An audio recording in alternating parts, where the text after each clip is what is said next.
تشدید آئے گی کہ وَمَن يَعْصِ اللَّهَ وَرَسُولَهُ، جو آدمی نافرمانی کرے يُدْخِلُ اللَّهُ النَّارَ، اس کو آگ کی جہنم میں داخل کیا جائے گا۔ حضور پاک نے ایک دن فرمایا کل امتی يدخلون الجنت الا من ابا، کہ میری امت جو ہے کلمہ پڑھنے والی سب اللہ کی رحمت سے جنت میں جائیں گے مگر وہ جس نے ابا۔ تو صحابہ نے پوچھا من ابا یا رسول اللہ، ابا سے کیا مراد ہے؟ آخر میں من اطاعنی، جیسے میری اطاعت کی وہ جنت میں جائے گا، ایسے اطاعت نہیں کی وہ انکار کیا اس نے۔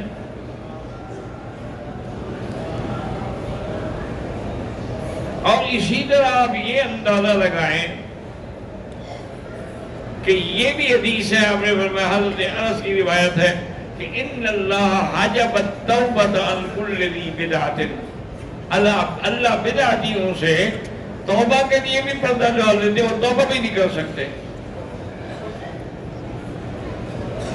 اس کی وجہ یہ ہے، یاد رکھو، کہ بڑے سے بڑا گناہ ہے، زنا ہے، قتل ہے، چوری ہے، ڈاکہ ہے، آدمی کو کبھی کبھی خیال آتا ہے یار برا کام ہے میں توبہ کروں، اور اللہ توبہ قبول بھی کر لیتے ہیں۔ من تاب تاب اللہ علیہ، جو بھی توبہ کرے اللہ اس کی توبہ کو قبول فرماتے ہیں۔ اور بدعتی جو ہے وہ توبہ نہیں کرتا اس لیے کہ وہ سمجھتا ہے کہ میں نیکی کا کام کر رہا ہوں، نیکی سے کیسے توبہ کرے۔ اب دیکھو نا میلاد کرتے ہیں تو میلاد بدعت ہے، کیونکہ نہ حضور نے فرمایا نہ صحابہ نے کیا۔ دیکھیں پکا رہے ہیں اور حلوے تقسیم ہو رہے ہیں اور جلوس نکالے جا رہے ہیں، یہ سب بدعت ہے۔ اب اس کو وہ اس سے توبہ کرے، کیسے توبہ کرے؟ وہ سمجھتا ہے میں نیکی کر رہا ہوں، میں تو اس ذریعے سے حضور کو راضی کر رہا ہوں۔ تو اس لیے توبہ والے کو بدعت کی توفیق بھی نہیں ہوتی۔ اسی طرح ایک روایت میں ہے کہ لا يقبل اللہ لصاحب بدعۃ لا صلاۃ ولا صوما ولا حجا ولا عمرۃ ولا صرفا ولا عدلا، اللہ بدعتی کی نہ تو نماز قبول کریں گے، نہ روزہ، نہ عمرہ، نہ حج، اور نہ اس کا کوئی فرض اور نفل قبول ہوگا۔ اسی لیے ایک صحیح حدیث مبارک میں ہے کہ میرے آقا فرماتے ہیں کہ میں قیامت والے دن حوض کوثر پہ کھڑا ہوں گا اور اپنی امت کو حوض کوثر کا پانی پلا رہا ہوں گا۔ دعا کرو اللہ کے حل میں بیٹھے ہو کہ اللہ ہمیں بھی حوض کوثر اور حضور کے ہاتھوں سے نصیب کرے۔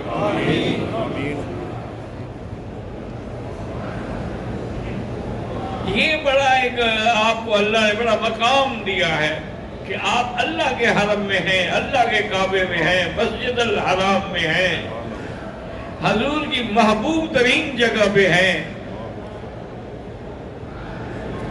اور حضور کی ولادت بھی اسی شہر میں ہوئی ہے۔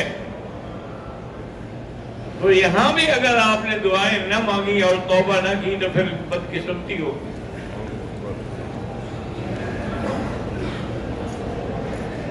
لیکن شرط یہ ہے کہ سچے دل سے ہو۔ مصر کے علاقے کی ایک بہت بڑی مغنیہ، گانے والی، نے ایک دن اپنے باپ سے کہا کہ ابا جان لوگ مکے جاتے ہیں، عمرہ کرتے ہیں، ہم بھی تو کریں۔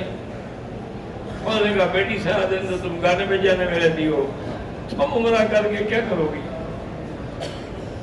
اور نے کہا میں خیر مسلمان تو ہوں، یہ الگ بات ہے کہ میں گناہ گار ہوں، لیکن میں مسلمان تو ہوں، آپ کا خرچہ بھی سارا میں دوں گی، ٹکٹ کا بھی، ہوٹل کا بھی، اور عمرے پہ میرے ساتھ چل، چونکہ میں اکیلے بغیر محرم کے نہیں جا سکتی۔ بہرحال وہ عمرے پہ آ گئے، طواف کیا، صفا مروہ دوڑے، 2 رکعت واجب الطواف پڑھی۔ اس وقت تہجد کا وقت بھی ہو گیا، اس کا باپ بوڑھا تھا، وہ تو تھک گیا۔ انہوں نے کہا بیٹی میں تو، انہوں نے کہا اچھا ٹھیک ہے تم ہوٹل میں جاؤ آرام کرو، میں اب یہاں رہوں گی، نماز بھی پڑھوں گی اور اشراق پڑھ کے نکلوں گی۔ انہوں نے کہا ٹھیک ہے۔ اب وہ کہتی ہے کہ میں بالکل کعبۃ اللہ کے سامنے بیٹھی ہوں اور بڑے غور سے توبہ کر رہی ہوں، میرے آنسو بہہ رہے ہیں، مجھے معلوم ہوتا ہے کہ کعبہ میرے اندر جا رہا ہے۔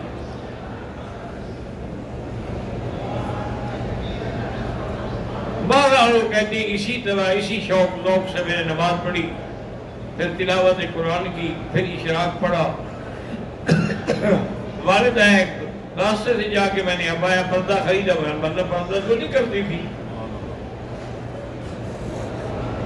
اور نے کہا بیٹی مجھے تو خوشی ہو رہی ہے کہ آپ نے پردہ لیا ہے، لیکن یہ کب تک رہے گا؟ اور نے کہا بس آج کے بعد میرے گانے بھی بند اور میری ہر چیز ختم۔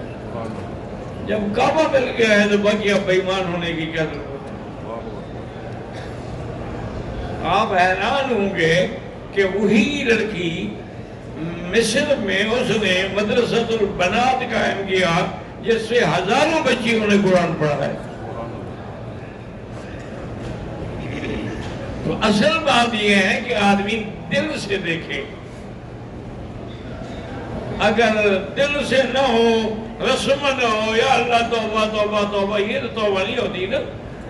یہ تو حضرت حسن بصری فرماتے ہیں کہ ہماری جو توبہ ہے یہ تو اس بات کا تقاضا کرتے کہ ہم اس سے پھر توبہ کریں کہ ہم مذاق کر رہے ہیں اللہ سے۔ توبہ کا معنی یہ ہے کہ آدمی گناہ چھوڑ دے اور آئندہ اس گناہ کو نہ کرنے کا پکا ارادہ کر لے، پھر جا کے توبہ قبول ہوتی ہے۔ اور بدعتی جو ہے وہ کیسے توبہ کریں؟ اس لیے حضور فرماتے ہیں کہ میں حوض کوثر پہ ہوں،